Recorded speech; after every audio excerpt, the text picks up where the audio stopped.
Hi. Hello. నమస్తే. Welcome to my channel విహాన్స్ కవల్. అందరూ ఎలా ఉన్నారు? నేనైతే చాలా చాలా బాగున్నాను.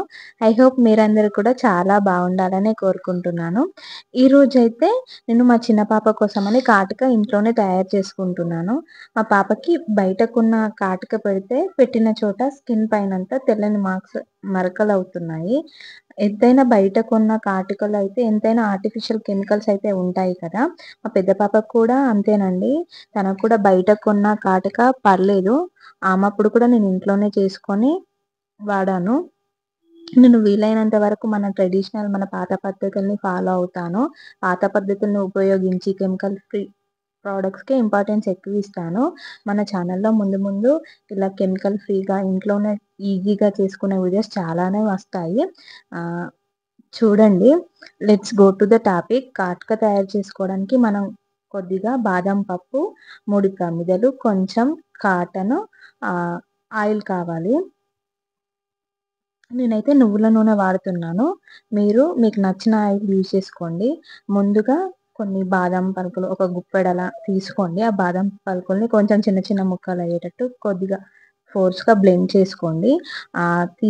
బ్లెండ్ చేసుకున్న బాదం పలుకుల్ని తీసుకొని కాటన్ తీసుకోండి. కాటన్ కొద్దిగా ఎక్కువనే పడుతుంది. కాటన్ మంచిగా స్ప్రెడ్ చేసి అందులో ఈ బాదం పలుకుల్ని ఫిల్ చేసి వత్తుల్లాగా చేసుకోండి. కొంచెం పెద్దగానే అవుతాయి.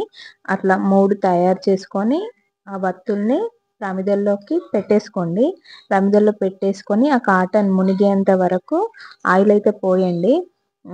ఆయిల్ పోస్తే ఒకసారి అంటుకున్నాయంటే మంచిగా వెలుగుతాయి. ఎందుకంటే బాదంలో కూడా నూనె ఉంటుంది కదా! బాదం ఆయిల్ కూడా వస్తుంది కదా! బాదం నుంచి తీస్తారు.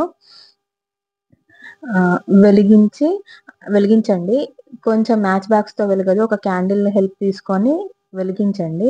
వెలిగించిన తర్వాత ఆ 3 ప్రమిదల్ని ట్రయాంగిల్ షేప్‌లో పెట్టి వాటి మధ్యలో ఒక గ్లాస్ గానీ, లేకపోతే ఒక ఇటుక రాయి ఒక ఏదైనా బండ పెట్టి ప్లేట్ అయితే బోర్లించండి. బోర్లించి వాటిని అలాగే వదిలేయండి. వదిలేస్తే కొద్దిసేపటి వరకి ఆ ప్రమిదలు వెలుగుతా ఉంటే వాటి నుంచి కాటుక పౌడర్ అంతా ప్లేట్‌కి పట్టేసుకుంటుంది. వెలిగి వెలగడం అయిపోయేంత వరకు అట్లానే ఉంచేయండి. ఆహ్, అయిపోయిన తర్వాత కొద్దిసేపటి వరకు కూడా ప్లేట్ టచ్ చేయకండి. ఎందుకంటే కాలుతుంది. హీట్ అవుతుంటది కదా!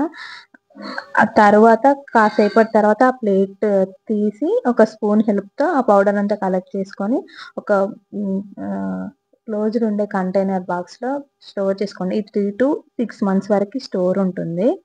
మీకు క నచ్చినంత అమౌంట్ ఆఫ్ కాటుక పౌడర్‌ని వేరొక బాక్స్‌లో తీసుకొని, అందులో కొన్ని చుక్కల ఆయిల్ గానీ, నెయ్యి గానీ వేసి గట్టిగా ప్రెస్ చేస్తూ స్మూత్‌గా అయ్యేలాగా ప్రెస్ చేస్తూ సాఫ్ట్‌గా కాటుక టెక్స్చర్ వచ్చే విధంగా ప్రెస్ చేయండి.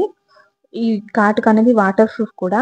మనం ఇంట్లోనే చక్కగా ఎలాంటి కెమికల్స్ లేకుండా ఇంట్లో ఉన్న వాటితోనే హ్యాపీగా కాటుక అనేది తయారు చేసుకొని మన పిల్లలకి వాడుకోవచ్చు. నా ఈ వీడియో గనుక మీకు నచ్చినట్టయితే, హెల్ప్‌ఫుల్ అయినట్టయితే, నా వీడియోకి ఒక లైక్ ఇవ్వండి. ఆహ్, మీ సజెషన్స్ గానీ, ఇంకా మీరేమైనా నాకు చెప్పాలనుకున్న కామెంట్ బాక్స్‌లో కామెంట్ చేయండి. నా వీడియో ఎలా అనిపించిందనేది కూడా కామెంట్ చేయండి. అలాగే నా ఛానల్‌ని ఫస్ట్ టైమ్ గనుక చూసినట్టయితే నా ఛానల్‌ని సబ్స్క్రైబ్ చేసుకొని పక్కనే బెల్ ఐకాన్ ఉంటుంది. దాన్ని క్లిక్ చేయడం వల్ల నా వీడియో నోటిఫికేషన్ అనేది మీ వరకి వస్తుంది. ఉంటా మరి. మరొక వీడియోతో మళ్ళీ కలుద్దాం. Tata! Bye bye. Thank you for watching.